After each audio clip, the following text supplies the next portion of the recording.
Shalom Alberta. Gimana kabarnya? Luar biasa, puji Tuhan. Ternyata banyak siapa yang lagi batuk? Batuk pilek. Ya lagi musim ya Bapak Ibu, tapi saya yakin kita semua akan disembuhkan. Amin. Yuk kita mau siapin hati kita hari ini. Saya berikan waktu untuk kita bersaat teduh 1 menit.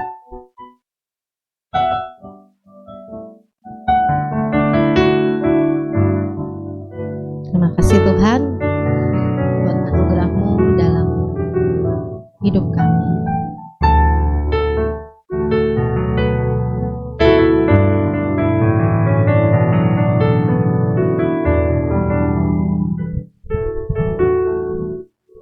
Sebab jalan-Mu tidak terselami oleh hati dan pikiran kami. Dan rancangan-Mu, rencana-Mu selalu indah dan mendatangkan kebaikan. Dari setiap kita yang sudah siap memuji Tuhan, kita menaikkan pujian ini.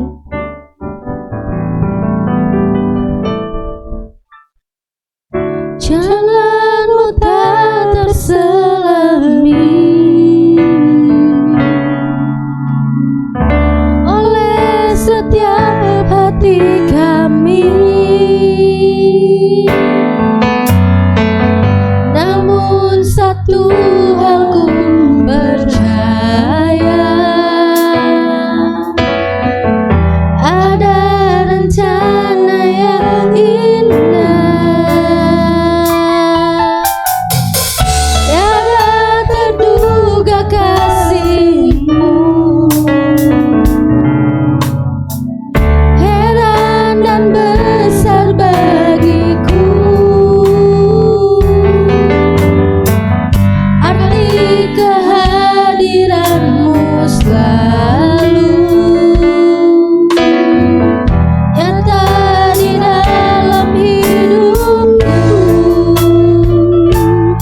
Penyertaan-Mu sempurna, rancangan-Mu penuh damai, aman dan sejahtera walau di tengah badai. Ingin ku selalu bersama, rasakan keindahan arti kehadiran-Mu Tuhan. Saya lagi masuk dari bersama, kita ulangi pujian dari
Terima kasih Tuhan untuk Engkau yang hadir di tengah-tengah kami umat-Mu. Terima kasih Tuhan untuk hari ini, untuk kesehatan, kekuatan yang Tuhan berikan. Kalau kami boleh datang untuk bisa berkumpul, bersekutu dengan-Mu ya Tuhan, dengan saudara seiman kami. Kami yakin ini bukan karena kekuatan kami, bukan karena kehebatan kami percaya ini karena anugerah-Mu ya Tuhan. Biar Engkau yang bekerja, Engkau yang beracara dari awal hingga akhirnya ibadah kami. Bila ada kuasa-kuasa jahat yang mengganggu ibadah kami mau hancurkan, patahkan di dalam nama Yesus. Dan persilakan hanya Roh-Mu saja Tuhan yang berkuasa atas pikiran, perasaan kami di tempat ini. Terima kasih Tuhan. Hanya dalam satu nama Tuhan Yesus Kristus, Allah yang kami sembah, kami muliakan, kami tinggikan. Mari sama-sama yang percaya katakan amin. Puji Tuhan. Sekali lagi shalom. Shalom. Kasih senyumnya dulu ke kanan kiri. Yang mau kasih salam juga gak apa-apa. Ya, semangat memuji Tuhan gitu.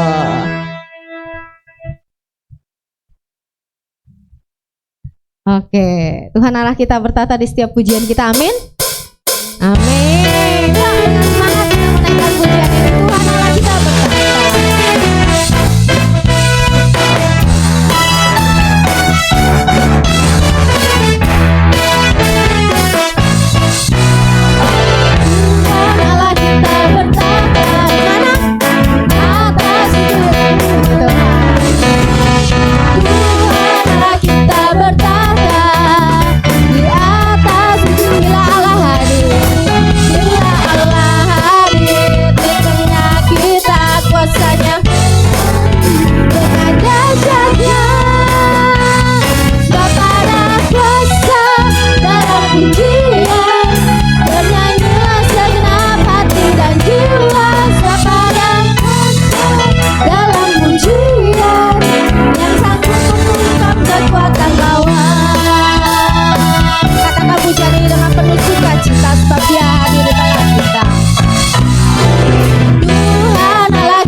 Amin.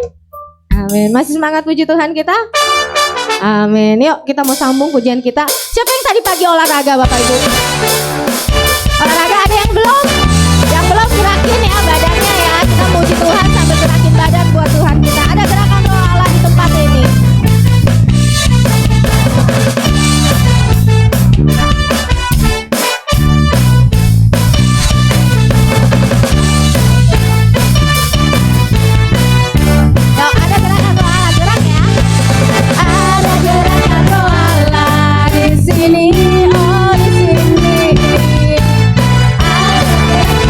Bebas geraknya gimana aja, tapi benar.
Oke, silakan duduk Bapak Ibu. Mantap nih, pas lagi serukan semuanya berseru keras buat Tuhan kita. Oke, sekarang tiba saatnya kita mau mendengarkan firman Tuhan yang akan disampaikan oleh hambanya.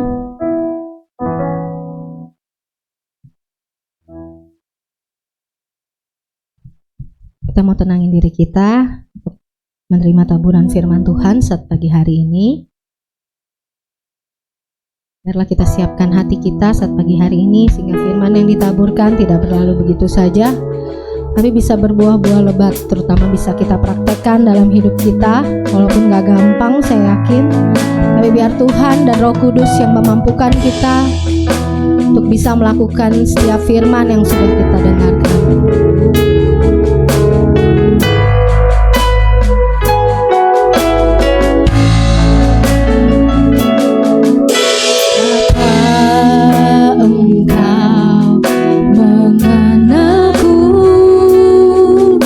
Lebih dari siapapun,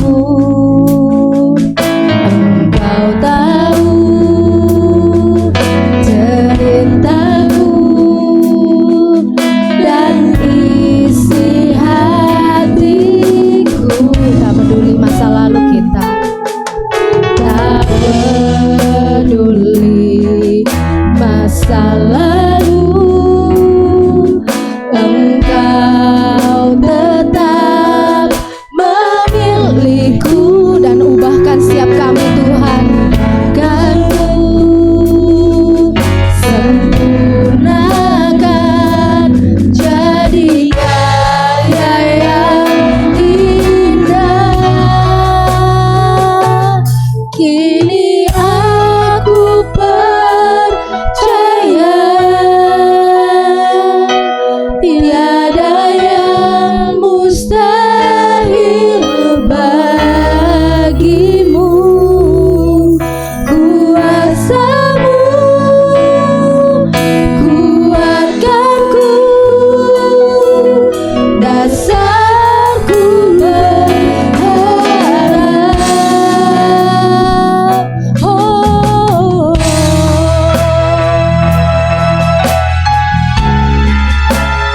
Tidak peduli akan masa lalu setiap kami, tapi Engkau mengenal dan menerima kami apa adanya. tak peduli masa lalu, Engkau tetap memilihku. Bahkan setiap kami Ubahkanku, sempurnakan jadi karya yang indah.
Ya Tuhan, itu komitmen kami ya Tuhan, untuk tetap setia di dalam panggilan-Mu ya Tuhan.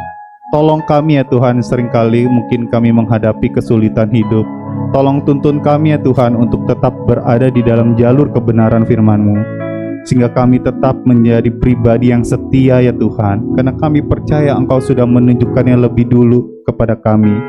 Kau tolong tuntun kami ya Tuhan untuk menjadi murid-Mu, sehingga kami mau belajar lebih lagi ya Tuhan berkaitan dengan firman-Mu, dan kami juga mau praktik di dalam kehidupan kami sehari-hari ya Tuhan. Terima kasih ya Bapa. Kiranya Tuhan berikanlah kami telinga seorang murid, sehingga kami mampu mendengarkan dengan baik. Kami belajar dengan baik berkaitan dengan firman Tuhan yang akan disampaikan. Dan tolong ya Tuhan, Kau juga pakai hamba-Mu dari segala keterbatasan yang dimilikinya, sehingga nama-Mu dimuliakan di tempat ini. Biar Roh Kudus bekerja dengan bebas. Pribadi lepas pribadi akan mendapatkan rema dari Tuhan secara langsung. Terima kasih ya Bapak.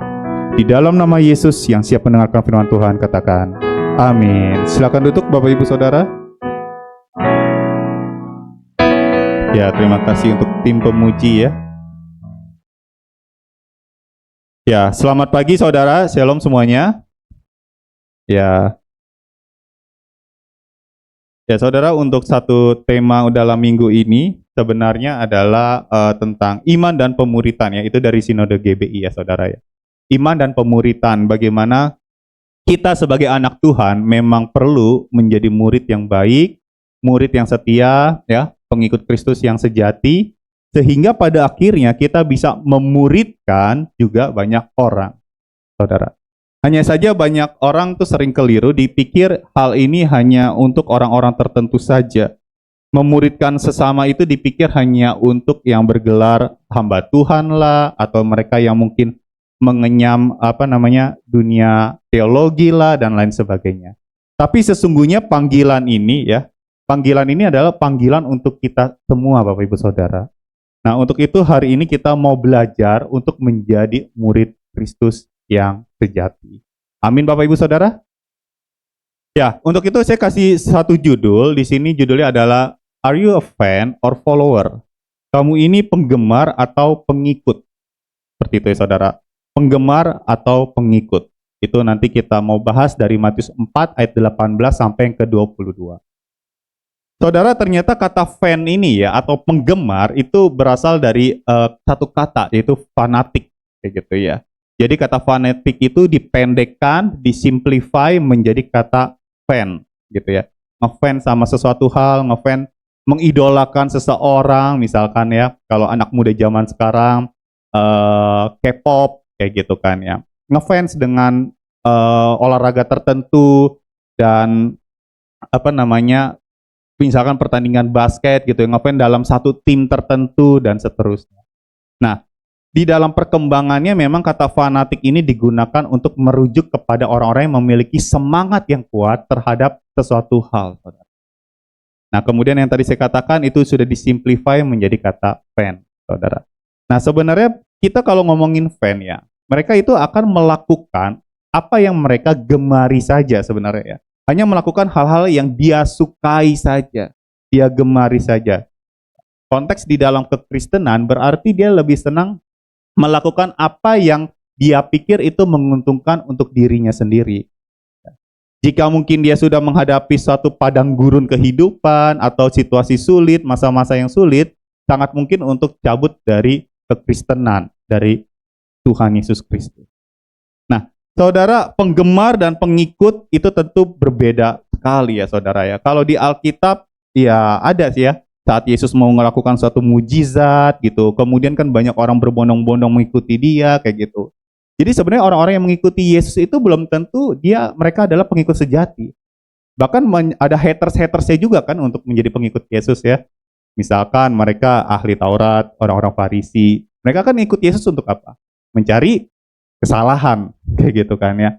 Ya udah ada kesalahan baru dibuka dan itu bisa kemudian dimasuk ke dalam pengadilan kayak gitu. Jadi ternyata orang-orang yang mengikuti Yesus ini belum tentu adalah pengikut Yesus yang setia. Bisa juga dia adalah orang-orang yang senang dengan mujizat-mujizat yang Yesus lakukan kayak gitu. Sehingga mengikut Yesus hanya menggemari hal-hal tersebut. Jadi jika hal ini sudah tidak menguntungkan untuk dirinya sendiri, ya udah, lebih baik cabut aja dari kekristenan, keluar dari kekristenan. Nah, penggemar ini tahu banyak tentang Yesus, tapi tidak mengenal sungguh-sungguh siapa pribadi Kristus itu. Penggemar seringkali menganggap kekagumannya kepada Yesus itu sebagai bukti sebuah kesetiaannya. Tapi sebenarnya dia cuma kagum doang. Dia pikir dia setia, kayak gitu ya. Sebenarnya dia kagum dengan apa yang Yesus bisa kerjakan, apa yang Yesus bisa lakukan.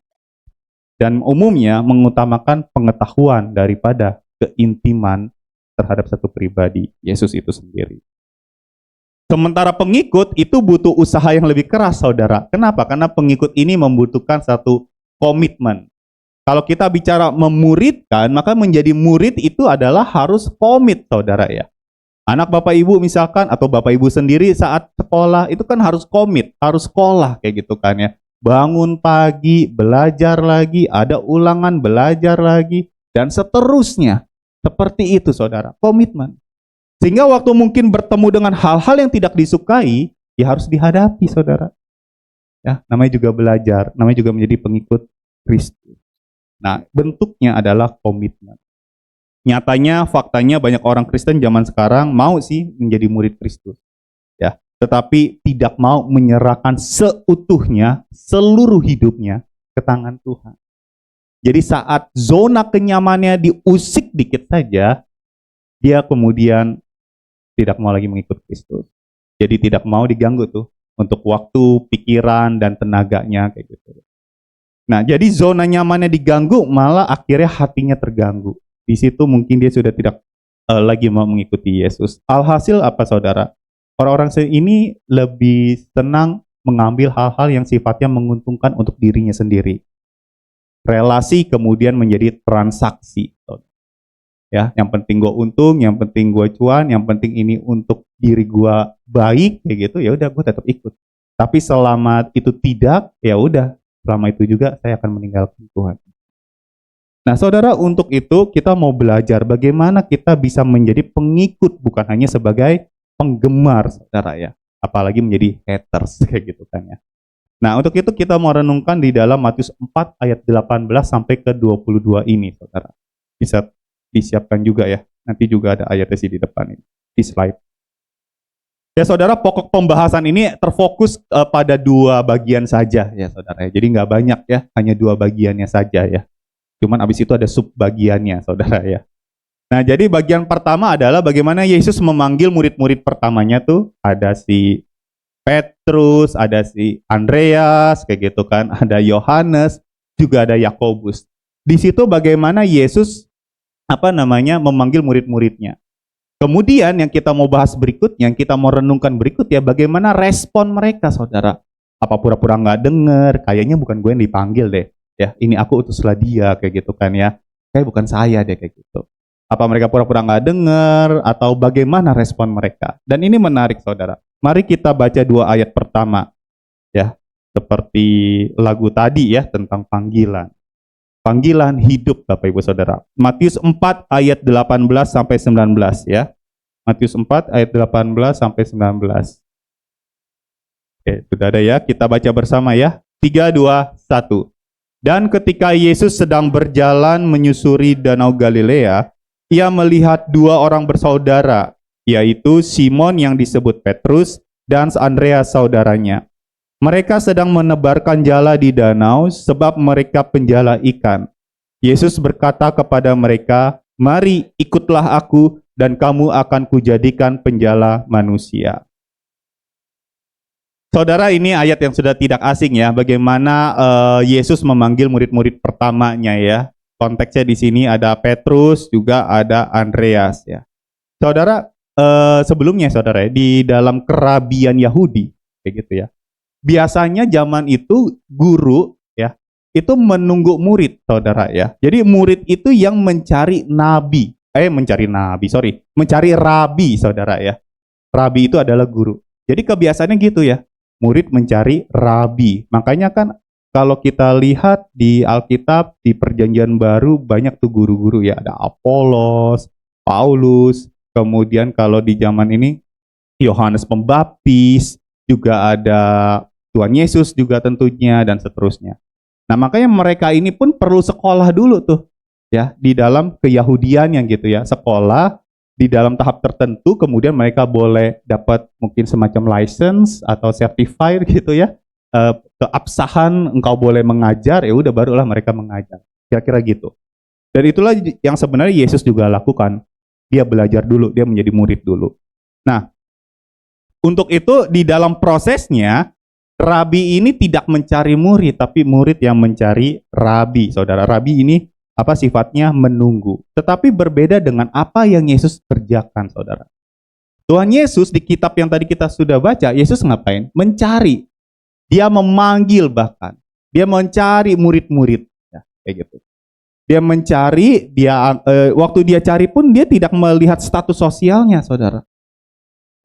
Saya nggak tahu kriteria apa Tuhan Yesus mencari Petrus, Andreas, apakah emang harus nelayan kayak gitu ya, supaya bisa jadi bahan khotbah di masa depan gitu. Saya juga nggak tahu, saudara. Tapi yang pasti beragam murid-murid Yesus itu, saudara. Ya, bagaimana kriteria Yesus memanggil pun saya juga nggak paham. Karena kalau kita ngomong karakter, banyak karakter yang parah kok murid-murid Yesus ini gitu, kalau mau ditelusuri gitu. Tapi yang pasti secara konsisten ternyata Yesus itu mencari. Ya, ini sebenarnya apa yang Bapak juga kerjakan sejak manusia juga jatuh di dalam dosa. Waktu manusia jatuh dalam dosa, manusia ini, Adam dan Hawa ini kan yang kabur dari hadirat Tuhan, saudara. Nah, Bapa yang baik, penuh belas kasih, akhirnya mencari mereka. Berulang kali seperti itu sampai perjanjian baru, Bapa mengutus anak yang tunggal mencari manusia ini, mencari yang terhilang. Kita semua yang berdosa. Inisiatif ini yang kita lihat, saudara. Yesus yang memulai lebih dulu mencari kita. Nah, saudara, di sisi lain, rabi-rabi saat itu sistem mengajarnya adalah mereka mengajar murid-murid ini ya diproses lewat kurikulum yang ada saat itu ya, mungkin kurikulum keyahudian yang nggak ngerti lah saya lah. Nah, di dalam kurikulum itu dia harus mengikuti sampai akhirnya dia bilang lulus, layak mengajar, maka si orang yang diajarnya ini kemudian boleh mengajar. Nah, tetapi Yesus itu tidak, saudara. Cara Yesus itu memanggil muridnya, diajarin betul, tapi kemudian dilibatkan dalam pelayanan. Jadi nggak nunggu perfect dulu, nggak nunggu lulus dulu, nggak nunggu sempurna dulu. Diajarin, kemudian dilibatin. Diajarin, dilibatin. Diajarin, dilibatin. Sampai akhirnya, kurang lebih tahun ketiga, kurang lebih ya gitu, Tuhan Yesus mati, bangkit, naik ke surga, ditinggali tuh murid-murid, nggak ada lagi guru secara fisik, ya, dia harus, mereka ini murid-muridnya harus memuridkan yang lain juga. Di situ akhirnya mereka harus belajar kembali. Maksud saya, ini bukan poin utamanya sebenarnya, tapi saya harus menyinggungnya. Maksud saya gini loh, saudara. Ternyata Yesus itu tidak menunggu kita sampai sempurna menjadi murid yang layak di mata orang lebih dulu. Siapapun kita, apapun keberadaan kita, bagaimanapun masa lalu kita pun juga layak untuk bisa memuridkan sesama kita, Bapak Ibu Saudara. Jadi itulah cara Yesus, ajarin, libatin, ajarin, libatin. Gak nunggu perfect dulu, gak nunggu sempurna dulu. Nah, untuk itu yang saya mau tegaskan di sini, tugas memuridkan itu bukan hanya tugas hamba Tuhan, tapi tugas kita semua, karena ini sebuah panggilan hidup. Amin, Bapak Ibu Saudara. Dan untuk itu kita perlu belajar, kemudian kita mengajar. Nah, disitulah akhirnya Yesus berkata apa? Ikutlah aku. Nah, saudara, ini menarik ya, kata ikutlah aku ini ya. Kata ikutlah aku itu saya memberikan ada dua makna, boleh tolong aja ya. Ya, di situ dalam bahasa aslinya Yunaninya itu ditulis deute ya. Deute ini maknanya kayak ayo kemari. Jadi ini sebuah perintah daripada undangan, ini lebih ke perintah, Bapak Ibu. Jadi menjadi murid ini bukanlah sebuah pilihan bisa ikut bisa enggak, Saudara. Ya. Karena kalau ini sifatnya undangan, ada chance di mana kita menolak kayak gitu. Ya nggak usah deh, capek jadi murid Kristus gitu ya. Hidup aja udah capek, apalagi jadi murid Kristus kayak gitu. Jadi ini bukan undangan, ini sebuah perintah kepada kita semua orang percaya. Dan menjadi murid itu berarti harus bersedia apa? Diajar dan belajar sehingga akhirnya mengajar. Banyak orang mungkin bersedia diajar, bersedia belajar, tapi malas untuk mengajar karena banyak ketakutan di dalam hati.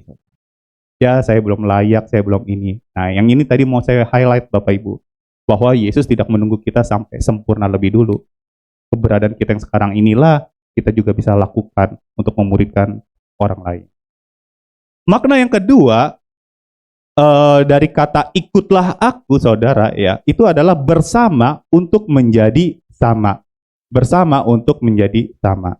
Ya, di terjemahan bahasa Inggrisnya, khususnya terjemahan Amplify Bible, ditulisnya kan memang follow me kayak gitu ya. Tetapi dijelaskan lebih tegas di situ, as my disciples, accepting me as your master and teacher, and walking the same path of life that I walk. Nah, jadi maksudnya sebagai murid kita harus menerima Yesus ini sebagai guru, nah saudara ya. Lalu kemudian berjalan seperti pola yang Yesus sedang kerjakan. Bagaimana Yesus berjalan, bagaimana itu juga kita harus mengikutinya. Nah, untuk itu posisinya kita jangan di sampingnya, jangan di depannya, tetapi di belakang. Makanya kata ikutilah aku tuh kita berada di belakang sang guru, sehingga gaya hidupnya kita rekam, kita ikuti. Perilaku, perkataan kita ikuti semua. Di dalam yang YLT, yang literal translation, itu ditulisnya come ye after me. Jadi kata ikutlah aku tuh maksudnya come ye after me. Jadi Yesusnya lebih dulu. After me. Jadi di belakang kita nih pengikutnya. Jadi jelas saudara. Sehingga kita bisa mengikuti guru kita dari belakang. Mengikuti kehidupan Yesus, gaya hidup Yesus. Memosisikan diri kita di belakang dengan kerendahan hati, belajar dari sang guru. Minggu lalu CL memberikan satu ayat, ya ini saya bacain aja. Dan kita bisa renungkan juga ayat ini ya saudara. 1 Yohanes 2 ayat 6. 1 Yohanes 2 ayat 6, saya bacain. Barang siapa mengatakan bahwa ia ada di dalam dia, ia wajib hidup sama seperti Kristus telah hidup. Jadi kalau kita bicara tentang mengikut Yesus, artinya kita bersama dengan Yesus untuk menjadi sama. Serupa dengan Kristus, akhirnya apa? Menjadi sama dengan Kristus. Dan untuk itu kita pergi, waktu kita berjalan, kita berada di belakang mengikuti gaya hidup Kristus. Yang kemudian kita bisa baca di zaman sekarang ini melalui firman Tuhan. Serupa dengan Kristus berarti sama dengan Kristus. Karena kalau ngomongin zaman dulu, saudara ya, zaman Yesus. Kalau bicara tentang mengikuti guru, artinya mereka tinggal bersama-sama dengan guru itu, makan bareng, mereka harus meninggalkan segala sesuatunya demi mengikuti sang guru, saudara. Ya, makan bareng, tidur sama-sama, dan lain sebagainya gitu. Kemudian di situ diajari oleh sang guru. Ya. Kemudian juga di rombongan itu sangat mungkin di kitab yang lain ditulis itu ada perempuan, saudara. Perempuan-perempuan yang melayani. Masakin, Indomie kayak atau kebab atau apalah kayak gitu. Ya, jadi ada bagian-bagiannya sendiri tuh, di tim pelayanan. Nah, saudara dulu ya, mungkin saya pernah cerita tentang hal ini, tapi sangat sangat relate gitu ya dengan poin ini. Jadi saya mau ceritain lagi. Jadi dulu saya pernah mengajak 2 anak murid saya untuk mengikuti satu technical meeting. Jadi kan kalau di dalam sekolah itu suka ikut lomba-lomba ya, Bapak Ibu ya. Nah, kali ini ada anak murid saya mau mengikuti lomba game online kayak gitulah. Oke, akhirnya saya ajak mereka, 2 anak murid saya ke sekolah tersebut untuk mengikuti technical meeting, rapat gitu ya. Nah, waktu saya ajak mereka, akhirnya kami waktu sampai di sekolah tersebut, kita sampai ke satu ruangan, yaitu ruangan kelas sih sebenarnya gitu. Kita duduk, ternyata saya lihat pesertanya di situ yang datang ya dari sekolah-sekolah lain itu nggak hanya anak murid gitu ya. Jadi saya nggak tua sendirian lah gitu ya. Jadi ada coach, ada pembina, ada guru lain dan lain sebagainya di technical meeting itu. Tapi juga ada banyak murid dari sekolah lain. Nah, hanya saja pada saat itu waktu si pemimpin rapatnya ini datang, ternyata pemimpinnya ini adalah seorang murid juga, OSIS lah ya biasanya kayak gitu. Dia mimpin rapat tuh kayak gitu ya. Cuman saya kurang srek sebagai seorang guru karena dia mimpin kayak selengean kayak gitu ya saudara ya. Kayak nggak ada sopan santunnya kayak gitu saudara. Kayak sebel gitu ngelihatnya saudara ya. Dan akhirnya saya pengen dalam hati ini pengen gue ajar gitu ya cara ngomongnya. Karena sama sekali nggak ada sopan-sopannya kayak gitu ya. Ya. Singkat cerita akhirnya saya tuh mikir gini ya. Ya daripada gue ngurusin anak orang lain yang gue kagak kenal kayak gitu ya. Saya lebih memikirkan dua anak murid yang ada di samping saya gitu. Kemudian saya ada kata dalam hati, saya pengen mengajari tentang bagaimana harus belajar menghargai kepada otoritas siapapun itu juga. Dan akhirnya selesai meeting, selesai technical meeting, kami keluar. Saya yang keluar pertama kali dari ruangan itu. Maaf. Kemudian waktu saya keluar, saya ketemu dengan pemimpin rapatnya, saya bilang, thank you ya, selamat siang, terima kasih untuk penjelasannya. Dan akhirnya saya tinggalkan ruangan tersebut. Ternyata dua murid saya melakukan persis apa yang saya lakukan, Bapak Ibu Saudara. Jadi waktu saya nengok, dia bilang, thank you ya, selamat siang, terima kasih, thank you ya, dan lain sebagainya. Dua murid saya sekian detik menjadi saya, saudara, pada saat itu. Dan dia melakukan persis apa yang saya lakukan. Nah, di dalam mengikuti Yesus kira-kira ya seperti itu saudara. Tanpa kita sadari akhirnya hidup kita selaras dengan Kristus. Perkataan, perbuatan kita selaras dengan Kristus. Tanpa kita sadari. Kenapa? Karena kita menempatkan Kristus itu di depan, membimbing hidup kita, dan kita berada di belakang. Dan kita bisa melihat gaya hidup Kristus melalui firman Tuhan. Juga melalui orang-orang di sekeliling kita. Di sini penting sekali untuk menjadi pengikut, saudara ya. Sehingga kita bisa gaya hidup kita juga bisa tercermin ya, bahwa ada kekristenan, ada Kristus di dalam kehidupan kita. Jadi sekali lagi ini sebuah panggilan yang harus dilakukan oleh kita semua. Nah, kemudian bagaimana respons murid-murid itu, saudara? Bagaimana respon mereka semua? Apakah mereka pura-pura nggak dengar? Kan Yesus ngomong, ikutlah aku gitu ya. Aduh, tutup telinga deh kayak gitu ya. Mari kita baca ayat berikutnya. Matius 4 ayat 20 sampai ke 22. Ya, Matius 4 ayat 20 sampai ke 22. Kita baca bersama ya. 3, 2, 1. Lalu mereka pun segera meninggalkan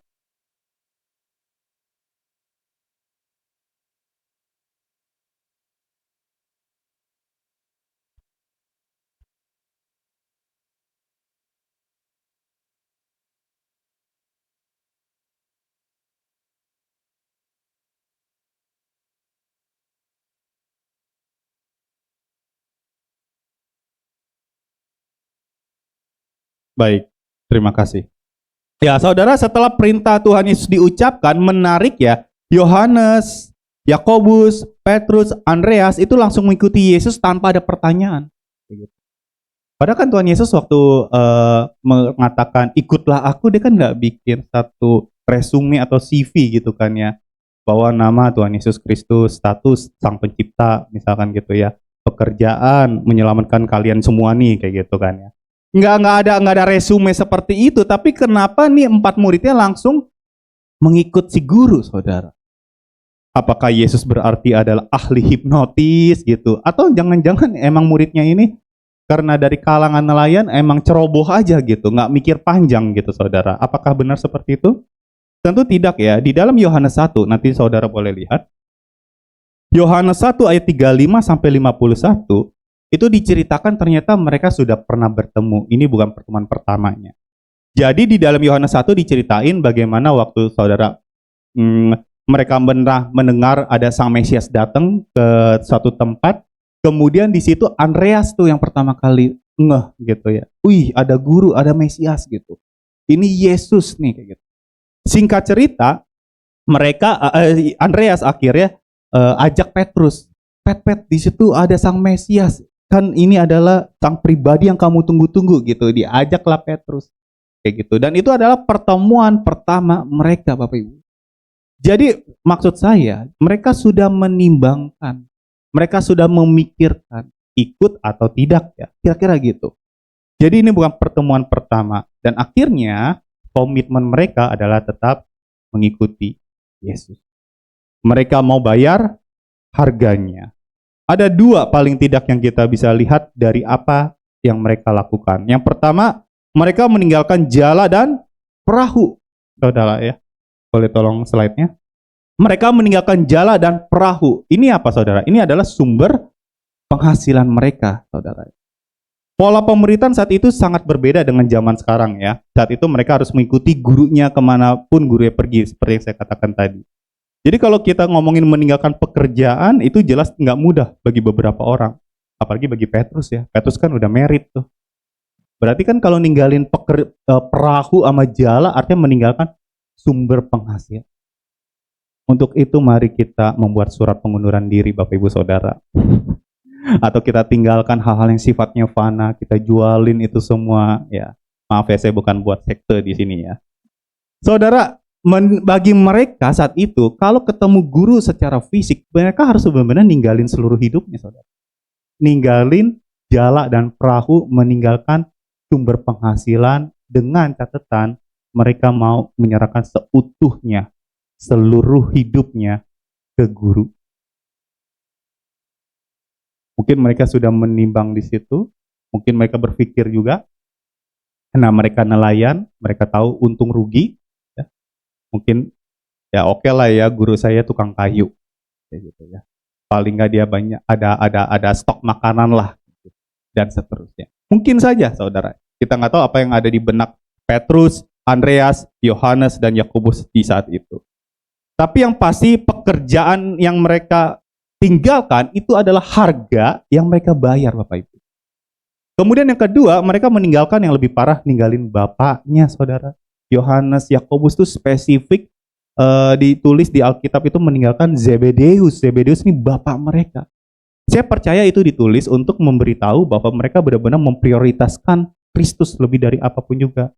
Karena menjadi pengikut Kristus itu artinya meninggalkan rumah, saudara. Rumah mereka, dan harus meninggalkan keluarganya. Poin yang mau ditegaskan dalam kisah ini adalah bicara tentang keutamaan Kristus di dalam hati kita. Saya bacain Matius 10 ayat 37, saudara ya. Kalau mau sambil buka silakan. Matius 10 ayat 37 dikatakan, barang siapa mengasihi bapak atau ibunya lebih daripadaku, ia tidak layak bagiku. Saudara, ini bukan berarti kita harus jadi anak durhaka ya saudara ya. Tapi ini bicara tentang bagaimana kita harus mengutamakan Kristus lebih dari apapun juga. Relasi dengan keluarga adalah berkat Tuhan. Kalau saudara sekarang ini masih bisa berelasi dengan anak, dengan mertua, dengan mantu, dengan orang tua, dengan sesama, siapapun itu juga, bahkan dengan keluarga besar, itu berkat Tuhan, saudara. Tapi jangan sampai relasi ini menjadi penghalang untuk kita berelasi dengan Tuhan, saudara. Amin, Bapak Ibu Saudara. Nah, untuk itu mungkin bagi beberapa orang ya, saudara ya, bagi beberapa orang untuk bisa meninggalkan keluarga itu sangat sulit, saudara. Sangat sulit. Tapi bagi beberapa orang mungkin itu hal yang mudah. Gitu. Ya, tapi sekali lagi, apakah kita berarti harus bayar harga dengan resign dari pekerjaan dan meninggalkan keluarga untuk menjadi pengikut Kristus? Tidak, saudara. Yang saya mau tegaskan di sini sekali lagi, jangan sampai pekerjaan dan keluarga itu kemudian menjadi penghalang untuk kita bisa menjadi murid Kristus dan untuk kita bisa memuridkan orang lain. Boleh tolong slide-nya? Jadi jangan sampai pekerjaan dan keluarga ini menjadi penghalang. Banyak orang percaya yang perilaku dan perkataannya itu sangat berseberangan dengan firman Tuhan, Bapak Ibu ya. Sehingga akhirnya dia menjadi penghalang untuk orang lain bisa bertemu dengan Kristus. Nah, untuk itu saya pernah katakan, hati-hatilah bagaimana kita hidup. Karena mungkin kita adalah satu-satunya Alkitab yang pernah dibaca oleh keluarga kita, oleh orang-orang sekeliling kita, oleh rekan kerja kita, oleh sahabat-sahabat kita. Berhati-hatilah bagaimana kita hidup, Bapak Ibu Saudara. Jadi jangan sampai tindakan kita, perilaku kita, perkataan kita malah jadi penghalang untuk seseorang bisa mengenal Kristus. Nah, hari ini kita mau punya komitmen untuk mengikuti Kristus lebih dari apapun juga. Hal praktisnya bagaimana, saudara? Yuk kita mau belajar mengenal, kita mau belajar jalin relasi. Tuhan tuh mau kita all out, nggak setengah-setengah gitu. Seutuhnya, seluruhnya, tinggalin seluruhnya demi mengikuti Kristus, saudara. Dan ini adalah salah satu bentuk komitmennya. Paling nggak ada 4 yang saya berikan poin-poinnya, saudara ya. Bahwa tidak ada pengampunan tanpa pertobatan. Tidak ada keselamatan tanpa penyerahan diri. Tidak ada hidup tanpa kematian. Tidak ada iman tanpa komitmen. Tidak ada pengampunan tanpa pertobatan. Maksudnya bukan berarti pertobatan kita mempengaruhi Tuhan mau memberi pengampunan atau tidak, saudara. Enggak. Bagaimanapun Tuhan mengampuni dosa kita. Tetapi berjuang untuk hidup di dalam pertobatan itu bagiannya kita, saudara. Itu adalah bentuk komitmen yang bisa kita kerjakan, yang bisa kita lakukan di dalam kehidupan sehari-hari. Menjadi murid Kristus artinya sadar betapa pentingnya hidup di dalam pertobatan. Karena banyak orang Kristen mau datang ke gereja tapi nggak mau hidup dalam pertobatan. Mau ke gereja, mau pelayanan tetapi tidak mau hidup di dalam ketaatan. Tentu itu mengecewakan hati Tuhan. Tidak ada keselamatan tanpa penyerahan diri. Kita memang dibenarkan, kita memang dilayakkan, kita memang diselamatkan, tetapi perlu disertai dengan penyerahan diri. Ini bentuk ketaatan, keutuhan kehidupan kita. Seluruhnya kita serahkan ke tangan Tuhan, saudara. Ini adalah bentuk komitmen kita kepada Tuhan. Tidak ada hidup tanpa kematian. Yesus sudah ngajarin dulu tentang hal ini. Bagaimana ia mati supaya kita hidup. Kitanya juga perlu belajar tentang hal ini. Ambil satu bentuk komitmen. Bunuh diri kita. Apa yang dibunuh? Ego. Karena ego seringkali menjadi satu konflik di keluarga kita, menjadi konflik di dunia pelayanan, menjadi konflik di dunia relasi pekerjaan, dan lain sebagainya. Kenapa? Karena ego kita tuh tinggi, saudara. Merasa ingin dihargai, merasa paling benar, merasa paling benar. Sehingga waktu diusik dikit saja, kita merasa orang lain yang harus dengerin kita. Nah, untuk itu kita perlu belajar membunuh keegoisan kita. Membunuh keegoisan kita. Ya, karena konflik seringkali terjadi karena kitanya yang masih ego. Kita harus komit menjadi murid Kristus di dalam hal ini. Dan terakhir, tidak ada iman tanpa komitmen. Iman percaya saja nggak cukup, saudara. Ya, perlu disertai dengan perbuatan nyata. Perbuatannya apa? Ya ini, komitmen untuk diperbaharui setiap hari. Tetapi saya mau memberikan satu langkah praktis saja, Bapak Ibu. Komitmen untuk mengenal Tuhan Yesus, itu artinya menjadi murid, mengikuti guru, kita berada di belakang. Dan kita perlu mengenal Dia lebih dalam lagi. Supaya perilaku kita, perkataan kita, itu selaras dengan pribadi Kristus. Saya boleh minta tolong Aldo, tolong iringi amin ya, thank you. Karena banyak orang Kristen gini, saudara, berasa mengenal, tetapi sesungguhnya dia hanya tahu tentang Kristus. Ya, yang dipuaskan hanyalah pengetahuan tentang Kristus. Dan banyak orang Kristen mencurahkan pikirannya tentang Kristus, tetapi tidak mau menyerahkan hatinya kepada Kristus. Kenapa? Dia nggak mau diubahkan. Ya, mungkin tahu banyak hal tentang kekristenan. Alkitab mungkin dibaca, ayat-ayat hafal, kayak gitu kan. Tapi nggak nyerahin hati untuk Tuhan. Wawasan tentang Allah sangat luas, seluas samudra, mungkin aja gitu ya. Tapi sesungguhnya dia nggak benar-benar mengenal Allah. Sesungguhnya mereka nggak benar-benar mengenal Allah. Seseorang yang memiliki pengetahuan tentang Kristus, itu belum tentu dia mengenal Kristus. Bisa jadi dia cuma ngefans doang. Saudara, kalau orang ngefans biasanya beli apa sih? Merchandise-nya ya, atributnya, segala macam. Gitu. Saya sendiri suka dengan satu tim basket ya, Lakers, Shaquille O'Neal, ya salah satu pemainnya. Saya suka tuh, ya dibeliin topinya lah, beli kaosnya lah, kalau perlu lengkap dari atas kepala sampai bawah kaki, gitu kan ya semuanya. Gitu. Atributnya saya pakai, dan saya tahu tentang pemain basket ini, karirnya, sekarang dia ngapain, karena dia sudah pensiun, tapi sesungguhnya saya nggak kenal dia. Saya cuma ngefans doang. Saudara, dulu saya pertama kali, dulu saya nggak suka baca buku, waktu saya mulai kuliah pun saya juga nggak suka baca buku, ya ini parah banget memang ya. Tapi puji Tuhan ada seorang teman memberikan satu buku, dia bilang, tuh belajar untuk dibaca. Nah buku itu bukunya Rick Warren. Ya, buku yang nggak asing lagi ya saya rasa ya. Judulnya apa? Purpose Driven Life. Nah, itu buku pertama yang saya baca dari awal sampai akhir, sampai halaman terakhir. Sampai kata-kata paling akhirnya juga saya baca. Sinopsisnya juga saya baca gitu. Dan akhirnya saya ngerasa diberkati oleh buku itu. Ya, waktu saya baca, wah banyak ya quote-quote yang menarik, kemudian pendalamannya very practical banget kayak gitu. Jadi gampang dicerna kayak gitu. Dan akhirnya saya memiliki tujuan hidup kayak gitu ya. Nah, akhirnya saudara, hal ini membuat saya ngefans sama Rick Warren, saudara. Wih, hebatnya nih orang kayak gini dan lain sebagainya. Gerejanya saya tahu waktu itu, jumlah jemaatnya saya tahu waktu itu. Saya ngomong waktu itu karena saya lupa sekarang ya, saudara. Pokoknya saya tahu deh tentang dia lah kayak gitu ya. Saya cari tahu kan gitu. Cabang gerejanya ada di mana saya tahu. Kali aja lagi ke luar negeri jalan-jalan bisa menghampiri gitu. Saya pikir kayak gitu kan ya. Pengen denger aja gitu secara langsung. Nah, saudara, tapi sesungguhnya saya nggak mengenal dia. Beberapa tahun yang lalu anaknya itu bundir, saudara ya, menembakkan di pelipisnya, mati seketika. Lalu saya mikir, ya ampun, dia penulis buku bestseller, hamba Tuhan, diberkati dengan segala kelimpahan. Tapi anaknya kok begini? Bapak macam apa? Waktu itu saya pikir. Tapi di situ membuat saya sadar, iya ya, selama ini saya cuma ngefans doang. Saya tahu tentang orang ini dari buku yang saya baca, tapi saya nggak kenal dengan dia. Saudara bisa tahu tentang Kristus dari firman yang saudara baca, tapi belum tentu saudara kenal dengan dia kalau nggak bangun relasi setiap harinya. Untuk itu kita perlu mengambil komitmen di sini.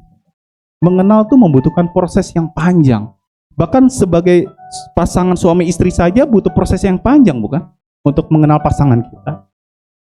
Misalkan saya mengenal istri saya, waktu dia mengucapkan satu kata terserah, kayak gitu, saya tuh mesti mengenal lebih dalam, saudara. Karena kata terserah beragam arti. Harus dilihat dari etimologinya, bahasa aslinya, pasal-pasal sebelumnya, kisah-kisah sebelumnya, kayak gitu. Itu beneran, saudara. Kenyataan, karena kata terserah bisa berarti ya lu terserah, lu mau makan apa aja terserah gitu ya. Indomie goreng pakai Indomie kuah terserah kayak gitu bisa. Tapi bisa arti yang lain, saudara. Arti yang lain adalah cari mati, ya bener juga ya. Tapi karena saya berusaha mengenal pasangan saya, ternyata kata terserah dia ada arti yang lain, saudara. Saya kasih tahu artinya ya. Artinya adalah, Lus, gue tuh udah ngomong sama lu tadi, gue mau makan apa, tapi lu nya nggak denger kayak gitu. Coba lo pikir lagi. Bahkan setelah saya tahu artinya, saya harus mikir lagi. Jadi terserahnya beragam arti. Nah, sekarang saya semakin memahami. Paling nggak kalau dia lagi ngomong, saya lagi main handphone, saya coba dengerin. Tapi kalau udah nggak kedengeran, ya udahlah ya. Biar pertolongan dari Tuhan aja pada saat itu. Nah, saudara, akhirnya saya mengenal dia gitu. Berusaha mengenal dia lebih lagi gitu. Makanan kesukaannya apa, keinginannya apa, ternyata banyak banget kayak gitu kan ya, dan lain sebagainya gitu. Dan akhirnya saya berusaha belajar, dan itu butuh proses yang panjang. Saya masih dibanding om tante di sini, saya sangat masih cupu, saudara ya. Hanya berapa tahun saya mengarungi bahtera pernikahan ini, saudara. Dan di sini saya masih proses belajar, saudara, dan masih sangat panjang. Pertanyaannya adalah bagaimana kita bisa mengenal Tuhan? Saya berikan satu ayat ya, saudara ya. Saya bacain aja. Boleh tolong slide-nya. Di Kejadian 4 ayat 1 dikatakan gini, saudara. Kemudian manusia itu, Adam maksudnya, bersetubuh dengan Hawa. Oke. Tetapi uniknya di dalam King James Version-nya itu ditulis, and Adam knew Eve his wife. Kata bersetubuh itu diterjemahkan new. Saya pikir nih jangan-jangan salah nih Alkitab atau bagaimana. Tapi ternyata dari bahasa aslinya itu ditulisnya yada. Yang memiliki makna hubungan yang intim. Saudara, di perjanjian lama bagaimana Tuhan ingin dikenal sebagai contohnya itu ada di kitab Mazmur 139. Nanti saudara boleh baca. Di kitab Mazmur 139, Daud 6 kali menggunakan kata yada, yang artinya bagaimana Tuhan ingin mengenal umatnya dan bagaimana ingin dikenal umatnya, saudara. Jadi kata yada ini memiliki hubungan yang intim. Maka dari itu di dalam bahasa Indonesianya ditulisnya bersetubuh. Hubungan yang intim antara suami dengan istri. Jadi waktu kita bicara mengambil komitmen untuk mengenal Tuhan, artinya kita harus sampai satu titik memiliki hubungan yang intim dengan Tuhan. Karena orang bisa saja memuji nama Tuhan, tetapi hatinya jauh dari Tuhan. Alkitab yang ngomong, bangsa ini memuliakan aku dengan bibirnya, tetapi hatinya jauh dari padaku. 2 kali, PL ada, PB ada, gitu. PB-nya memang pengulangannya. Nah, saudara, di sini kita bisa melihat ya, saudara, ternyata tahu aja tuh nggak cukup. Kita harus meresponi, merenungkan, melakukan di dalam kehidupan sehari-hari. Amin, Bapak Ibu Saudara. Yang terakhir saya mau katakan, boleh tolong next slide. Pengetahuan apalagi tentang Alkitab, tentang firman, pengetahuan tentang Kristus mengeluarkan kita dari kebutaan, kegelapan. Tadi yang nggak ngerti jadi ngerti. Tadinya gelap jadi terang. Tetapi pengenalan akan membawa kita kepada keintiman. Menjadi murid Kristus artinya menjalin relasi dengan Kristus. Bahkan teologi yang saya belajari dari pertama kali saya kuliah sampai sekarang ini, itu semua bicara tentang relasi dengan Tuhan, Bapak Ibu Saudara. Begitu kuatnya harusnya kita memiliki relasi dengan Tuhan. Sebagai murid Kristus, tahu aja nggak cukup. Kita perlu bayar harga. Kita nggak perlu ninggalin pekerjaan kita. Kita nggak perlu resign, saudara. Yang penting kita bikin komitmen dulu dengan cara mengenalnya lebih dalam. Bangun relasi setiap harinya. Biar lebih erat lagi, saudara. Miliki hubungan yang intim. Sehingga sampai satu titik waktu kita memiliki hubungan yang intim dengan Tuhan. Perilaku kita, perbuatan kita, keputusan hidup kita selaras dengan kehendak Tuhan. Amin, Bapak Ibu Saudara. Disitulah kita jadi murid Kristus. Mari kita berdoa. Mari kita berdoa. Kita pejamkan mata. Kita mau merenungkan firman hari ini. Saya nggak tahu bagaimana Tuhan berbicara kepada saudara. Bagaimana Roh Kudus menegur saudara. Bagaimana Roh Kudus membimbing saudara. Tapi yang saya tahu, hari ini kita diingatkan kembali bagaimana kita harus menjadi murid Kristus yang sejati. Menjadi pengikut Kristus yang sejati. Dengan cara menjalin relasi dengannya dari satu hari ke hari yang lain. Baca Alkitab penting, tahu tentang Kristus penting. Tapi merenungkannya, meresponi firman, melakukan firman, itu juga gak kalah pentingnya, saudara. Mari kita bangun terus hal ini. Sehingga kita bisa juga akhirnya nanti memuridkan orang-orang lain. Ingat, Tuhan gak nunggu kita sempurna. Tuhan gak nunggu kita sampai perfect, dapat certify, layak mengajar, layak memuridkan. Tidak. Tuhan mau melibatkan kita sekarang. Tuhan mau kita belajar dan akhirnya kita bisa mengajar. Untuk itu hari ini Bapak Ibu Saudara, saya kasih waktu sejenak untuk saudara bisa membangun relasi, memiliki komitmen, bentuk satu komitmen lagi. Untuk mau jalin relasi dengan Tuhan, apapun caranya. Saya percaya praktisnya banyak sekali bisa dilakukan. Untuk itu sekarang ini kita berdoa kepada Bapa di sorga. Kita berdoa ke Tuhan. Tuhan, hari ini saya mau menjalin relasi kembali dengan Engkau. Mungkin selama ini kami sudah jauh. Mungkin selama ini saya sudah malas untuk membaca firman. Saya malas merenungkannya. Saya malas untuk melakukan firman itu, Bapa. Akui segala perbuatanmu di hadapan Tuhan. Silakan. Saya kasih waktu sekian menit untuk saudara berdoa.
Saudara, di tengah hiruk pikuk kesibukan kita sehari-hari, hari ini kita diingatkan kembali untuk datang kepada Kristus dengan hati yang hancur, dengan hati yang mau diubahkan, dengan hati yang mau bertobat,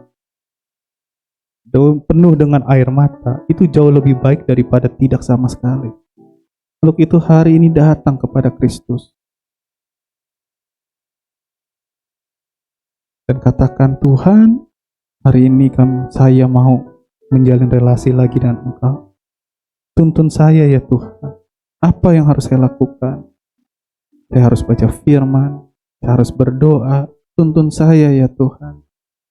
Sehingga satu hari nanti kami bisa menjadi murid Kristus yang memuridkan orang lain. Dan hidup kami juga jadi berkat bagi saya.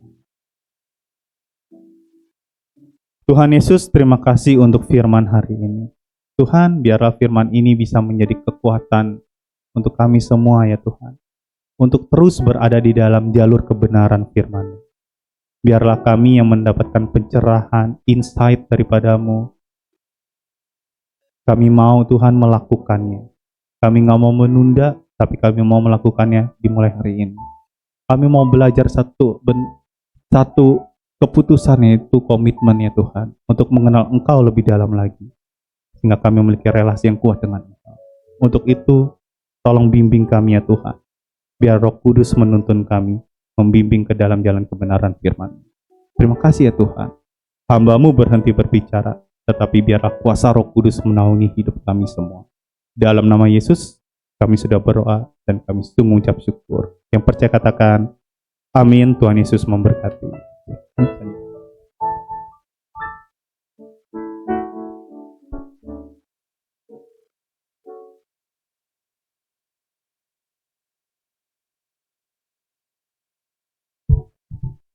Amin. Diberkati oleh firman Tuhan. Amin. Di atas nama Ibu Gembala, mengucapkan terima kasih untuk pelayanan PDP Paulus. Tuhan Yesus memberkati. Biarlah kita tidak hanya menjadi pendengar, tapi kita bisa melakukan, menjadi murid Kristus dan menjadi saksi. Yuk kita memberikan persembahan. Untuk yang bertugas pagi hari ini, saya undang untuk maju ke depan.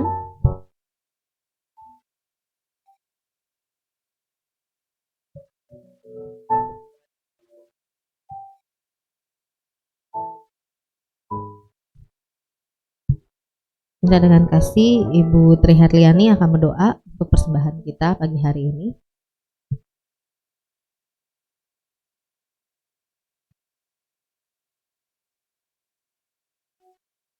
Kau berikan kepada setiap kami untuk datang beribadah kepada-Mu. Terima kasih juga Tuhan untuk berkat ibadah, bahkan berkat firman-Mu yang telah disampaikan oleh hamba-Mu Tuhan. Kami percaya Tuhan, apapun itu biarlah boleh menjadi rema dalam kehidupan kami. Memberkati hamba-Mu dengan bonus yang khusus Tuhan. Terima kasih Bapa, kalau pada saat ini juga kami diberikan kesempatan untuk memberikan persembahan, biarlah Engkau yang menyucikan, menguduskan persembahan yang akan kami berikan ini, biar persembahan ini boleh menjadi berkat. Terima kasih Bapa, di dalam nama Tuhan Yesus kami sambut dengan ucapan syukur. Biarlah setiap kami dapat memberi dengan sukacita. Dalam nama Yesus kami berdoa dan kami mengucap syukur. Amin. Amin. Untuk yang bertugas membacakan pengumuman atau warta, saya undang untuk maju ke depan.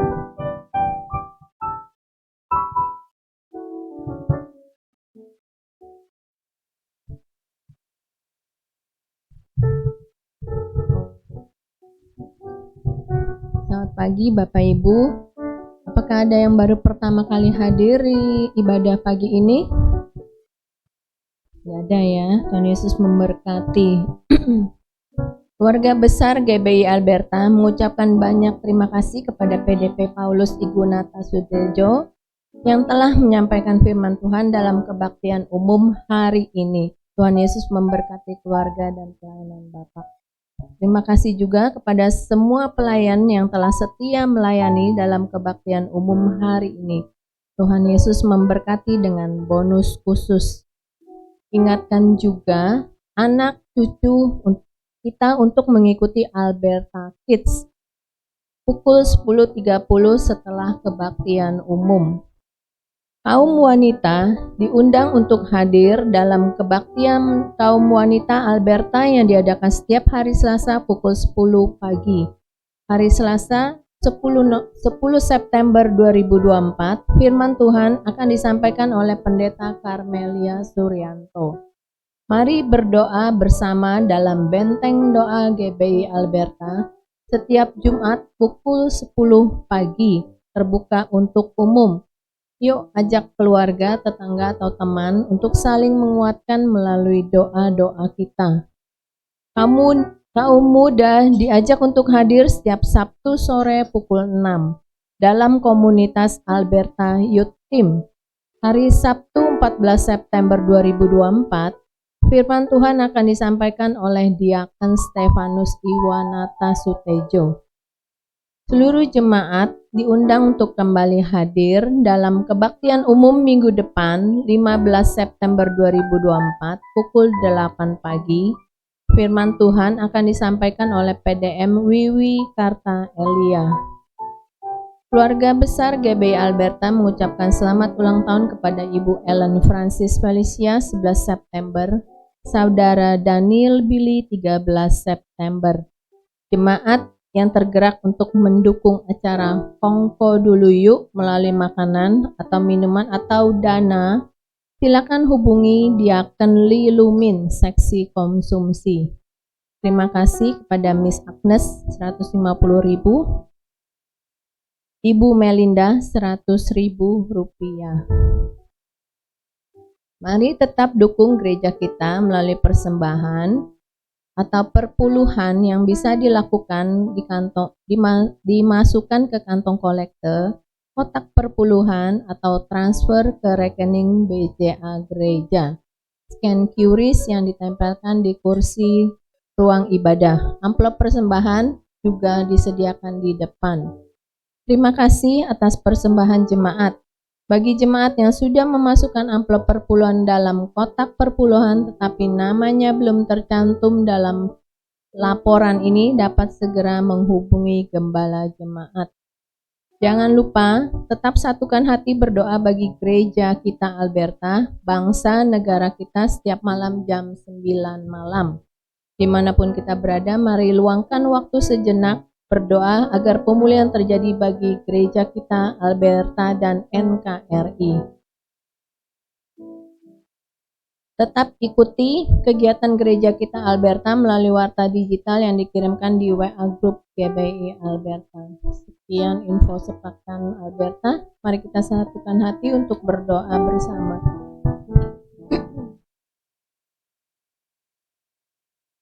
Bapa Surgawi, kami kembali mengucap syukur Tuhan di akhir ibadah ini ya Bapa. Kalau kami masih boleh beribadah Tuhan, kami masih boleh mendengarkan firman-Mu ya Bapa. Terima kasih untuk renungan nasihat yang Tuhan kembali reminder ke dalam hati kami ya Bapa. Tuhan, terima kasih untuk renungan firman-Mu pagi ini ya Bapa. Kalau kami masih boleh belajar Tuhan, untuk mendengar Tuhan, mengikuti panggilan-Mu ya Bapa. Kami boleh belajar Tuhan melalui Alkitab yang adalah kebenaran dari firman-Mu ya Bapa. Kami bersyukur Tuhan kalau Engkau telah memilih kami ya Bapa. Kami bersyukur Tuhan kami boleh menjadi murid-Mu ya Bapa. Kami bersyukur Tuhan untuk kami boleh selalu Tuhan belajar Tuhan di dalam segala kehidupan kami Tuhan, baik di sekolah, di pekerjaan ataupun di dalam bermasyarakat. Tuhan Yesus, Engkau ajarkan kami ya Bapa, kami untuk selalu menjadi contoh Tuhan. Kami dalam bersikap ataupun berkata-kata Tuhan, kami juga boleh memancarkan kasih-Mu ya Bapa. Kami boleh belajar Tuhan dari Engkau ya Bapa, melalui firman yang kami baca setiap hari Tuhan Yesus.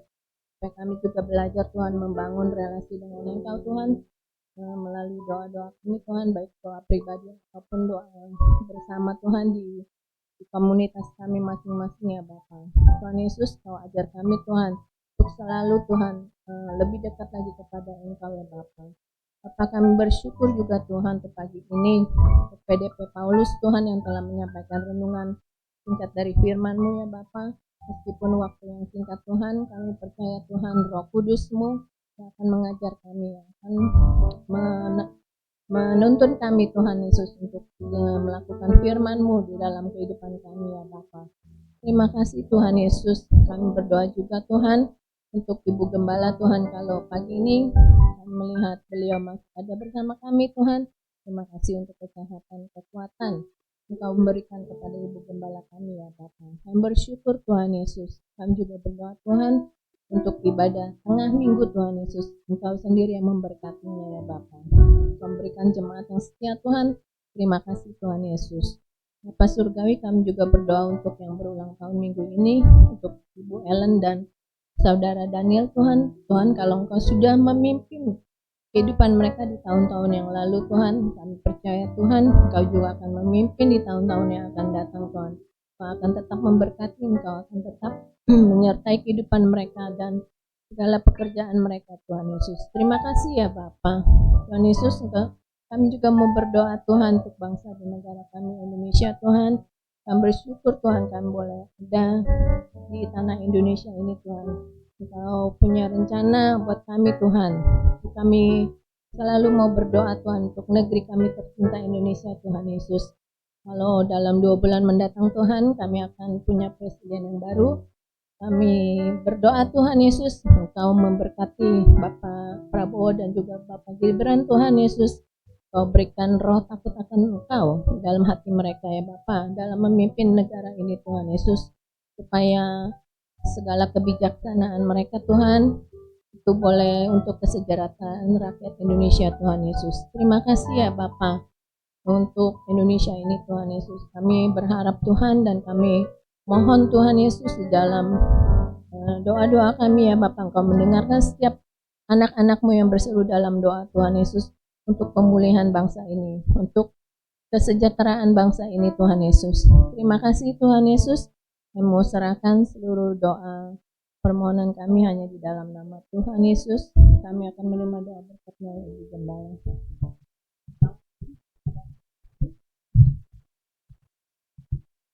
Kasih kekasih Kristus yang diberkati Tuhan, pulanglah dan terimalah berkat Tuhan. Turunlah kiranya atas saudara-saudara semua, kasih karunia dan damai sejahtera dari Allah Bapa, pengampunan dan kasih sayang dari Tuhan Yesus Kristus, penghiburan, penyertaan, bahkan pimpinannya di dalam kuasa Roh Kudus, memimpin kita sekalian. Mulai saat ini sampai Maranatha Yesus datang yang kedua kali. Di dalam nama Tuhan Yesus kami sudah berdoa dan bersyukur. Haleluya, sama-sama katakan amin.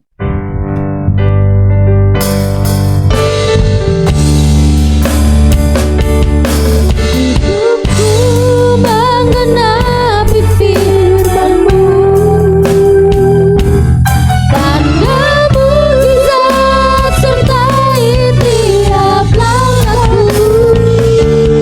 Kau bersamaku di dalamku, jadi bukti kebesaran-Mu. Kau bersamaku di dalamku, jadi bukti kebesaran-Mu. Silakan duduk. Salam bersatu. Selamat pagi, selamat hari Minggu. Tuhan Yesus memberkati.